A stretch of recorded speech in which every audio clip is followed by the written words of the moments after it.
are going to cover the layer 2 and layer 3. Those are the fundamental pieces of the network stack that you need to understand thoroughly. You have to understand those thoroughly before you can work with things like load balancing, routing, BGP, anycast, these type of things that you're going to be involved with setting up in your SRE job. In order to be able to work effectively and understand how those things work, you have to have a thorough and good, solid understanding of the layer 2 and layer 3. And so that's what this class is going to cover. Layer 2 and layer 3. So let's jump right into it. We're going to look at networking from the perspective of the Linux OS. We're going to ignore IPv6 and focus on IPv4 because a couple of reasons. First, when you understand IPv4, it's easier to learn IPv6. And secondly, in Silicon Valley, IPv4 is still pretty much the only thing you're going to be working with in your day-to-day work. You're almost never really going to be dealing directly with IPv6. The Linux network stack basically mirrors the way that the network stack is designed inside the kernel, mirrors very closely the way that the OSI model kind of always, you typically, when you're talking about network and you're learning about it, people will tell you about the OSI model with all the different layers. So actually the Linux kernel handles those different layers in a very almost one-to-one mapping with that OSI model. So, one thing that I always keep in mind is that the fundamental unit in networking is a packet. And a packet is going to consist of these different layers are embedded inside the other layers, kind of like an onion. So on the receiving side, receiving packets, the lower level layers are those on the outside. They're like the shell. And as they are received and processed by the Linux kernel, they're peeled away one by one, passed up to higher level handlers that are going to handle those higher layers. So in the OSI model, you've got the layers, really you've got layer 1 as a physical layer, but you don't really need to talk about that much. You've got the layers 2 through 7. And 2 is going to be your outermost shell, your outermost layer that's surrounding the next layer up. Layer 3 is going to be embedded inside layer 2. Layer 4 is going to be embedded inside layer 3. And so forth and so on. So it's like peeling away an onion. So always keep that mental model in mind. On the transmit side, as you're making your way down from the application through the kernel down to the NIC card, the higher level packets are encapsulated inside of lower level packets as they are passed down. Okay. And before we go to the next slide, let me do a little drawing here so you can kind of keep this model in mind. So you've got a level 2 frame that's going to be wrapped around a level 3 packet, which is going to be wrapped around a level 4 packet, and so forth and so on. So level 2 being your link layer, Ethernet. Level 3 here, and the green bar being your IP layer. That's IP protocol. Level 4, the red here inside, being your TCP protocol, and so forth and so on. And so an Ethernet frame will be a chunk of data that has on the outside here, it has your Ethernet frame header and your Ethernet frame information on both ends of this. On the outside and the front, and on the outside and the back is Ethernet frame stuff. Now, when you're processing the packet inside the kernel at the IP layer does not care about the frame. So that's discarded. That yellow frame stuff is completely removed, and it's just the green IP packet here, which is going to be handled by the IP layer in the kernel. And once the IP layer gets passed up into the TCP socket layer, TCP socket doesn't understand, or care about the IP information or the IP header. And so that IP header, the green stuff here, is going to be removed. And you're just left with just the red TCP packet, which is going to be processed by whatever TCP application is handling it. So that's what you mean by peeling away the onion layers of the nestled packets there. So given that model in mind, that's what I just illustrated. Given that model in mind, let's take a look at what's going on inside the kernel on these levels here.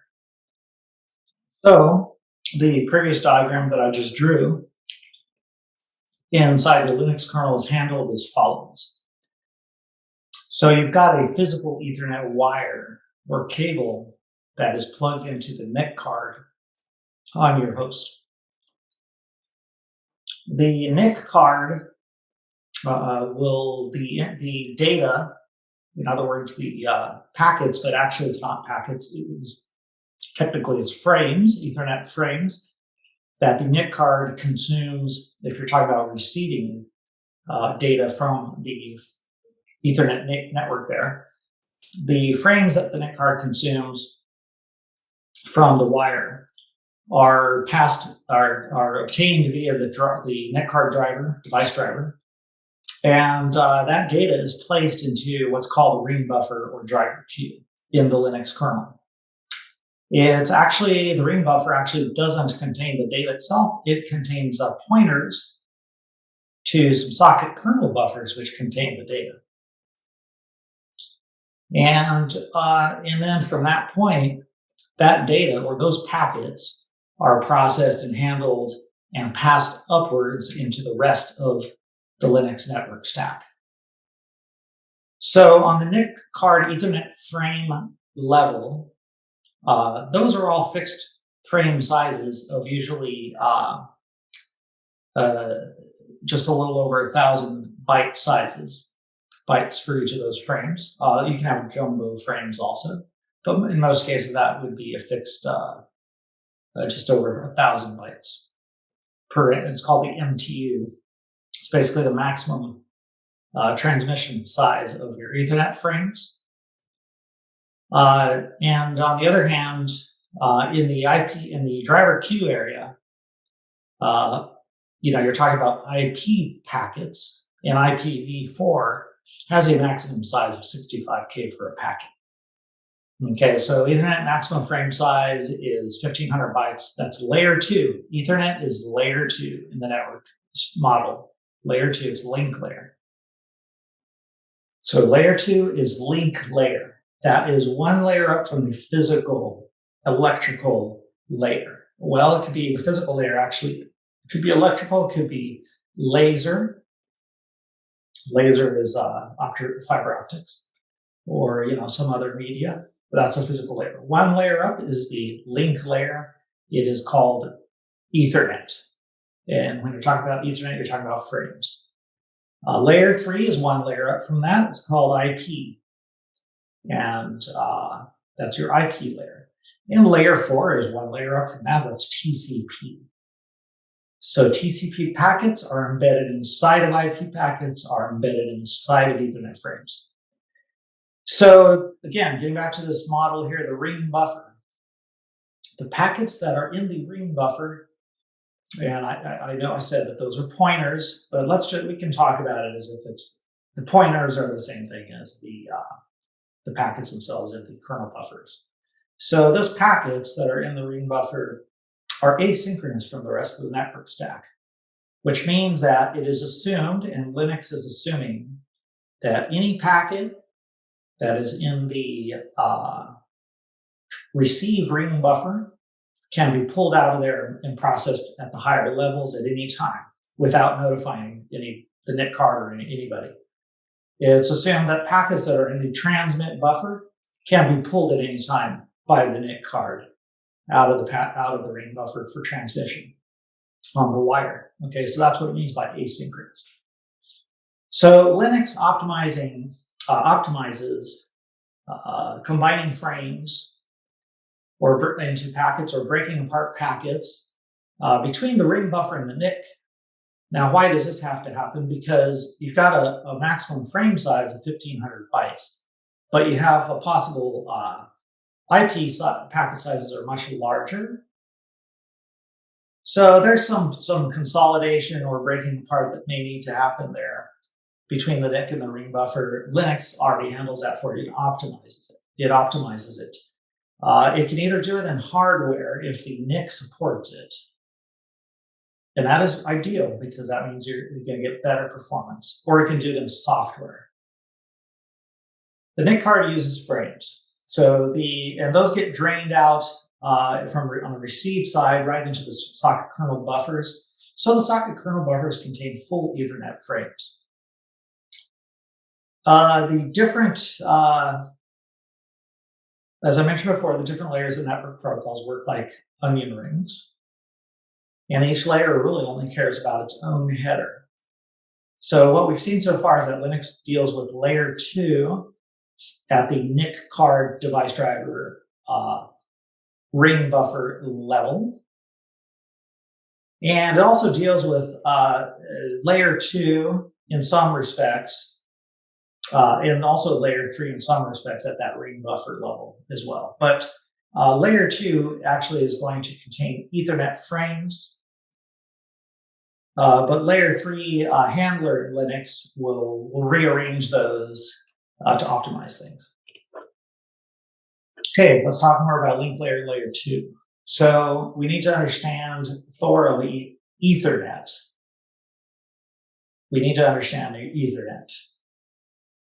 So Ethernet assumes, now Ethernet, of course, has been around for decades. And it really functions the same way now as it did 30, 40 years ago. Pretty much no difference. So in Ethernet, it is assumed that all devices are connected on the same physical wire, and that's known as the LAN. The large area network there is assumed to be the same physical wire, where every device really can see every packet from every other device and makes a decision to ignore or accept it.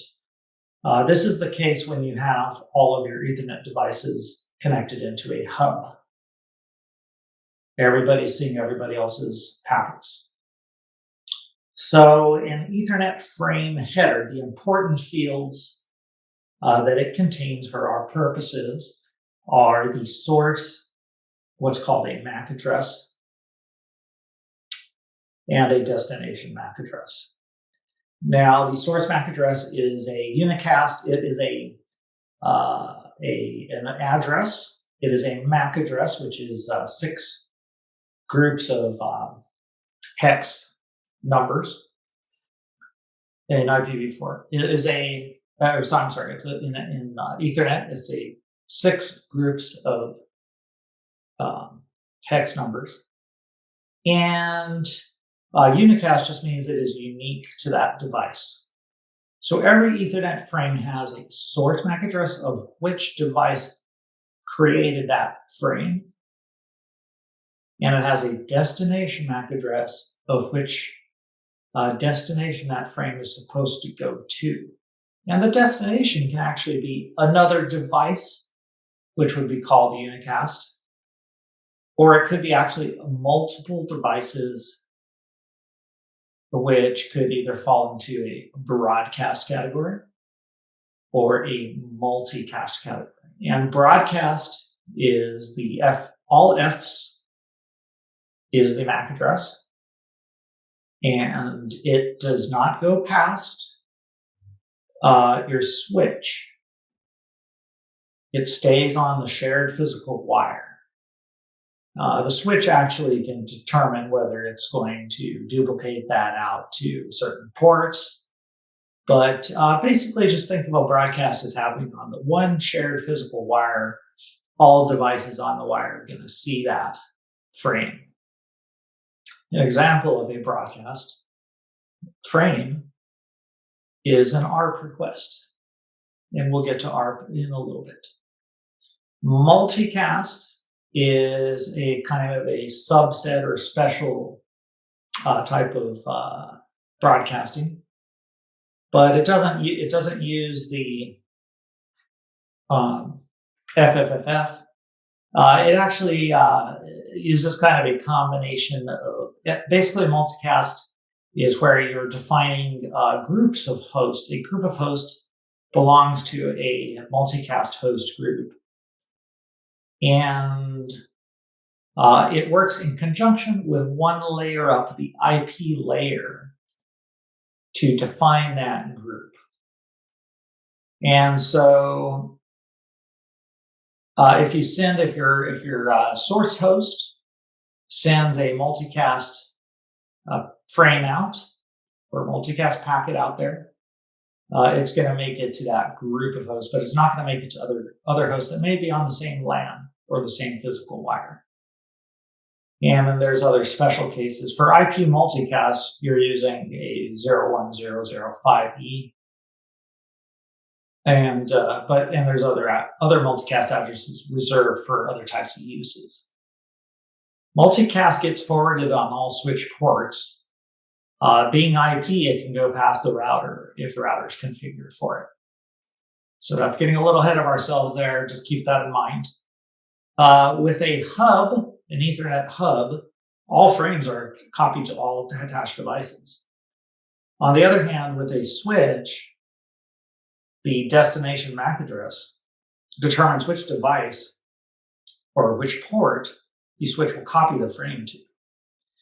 So switches, how they work is they've got a bunch of ports, you've got a bunch of Ethernet cables plugged into them with a bunch of devices. Each device has its own unique source MAC address.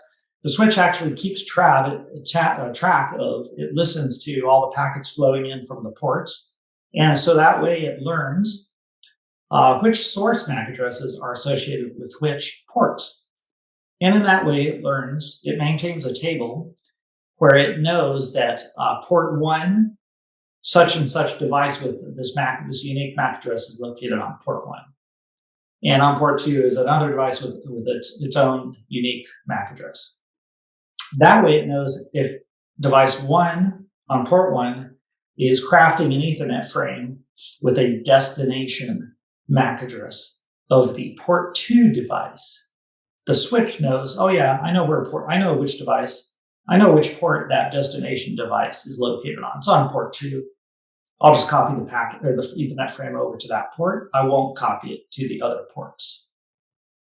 So in other words, a switch is designed to be more efficient than a hub because it only copies the frames to where they're supposed to go instead of broadcasting it on the whole wire.